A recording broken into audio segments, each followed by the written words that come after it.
NFL offseason begins in earnest today as teams are able now to use the franchise tag on their prospective free agents, Brock. And as we talk about the Seahawks, and there just seems to be a group out there, and we heard from some of them early this morning, saying, look, I'm good.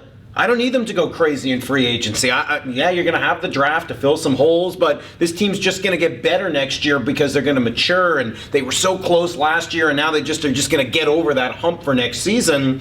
And while I like the confidence and I like the attitude, and I think this team is going to be excellent coming into this year, that's not a given, right? You got to continue to get better. There are so many holes, and there's a reason that this team bowed out in the divisional round and didn't even make it to the conference championship. Yeah, this is where you trust your process, and you trust all that work, and that's what Schneider's going to say for the next couple months as they ready themselves for the draft. But it's not just the draft. It's trusting your evaluation of your talent on hand and being critical and self-scouting and what did you do well, what didn't you do well, where do guys progress. I think the worst thing you can do is just assume, to your point, that, they're just going to get better. Jeremy Lane's just going to get better. Bruce Irvin's just going to get better. Maybe they will.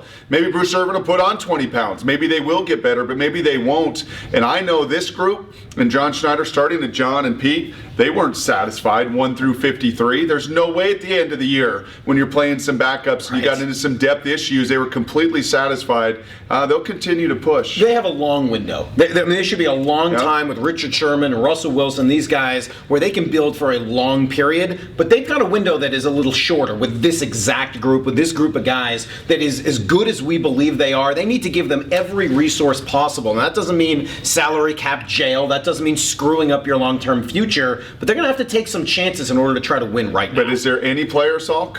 Is there any player where you buy experience? Are you buying the experience of Mike Wallace? Are you buying the experience of Paul Kruger? Because that's the one thing in free agency. Sure, you're buying and you're taking a risk, and there's a reason another organization gave up on him. But is there any guy you're buying this offseason? I told you I like Paul Kruger a lot. I like Delaney Walker a lot at a much lower rate, obviously. I'm not sold on any of the wide receivers. I just don't buy it.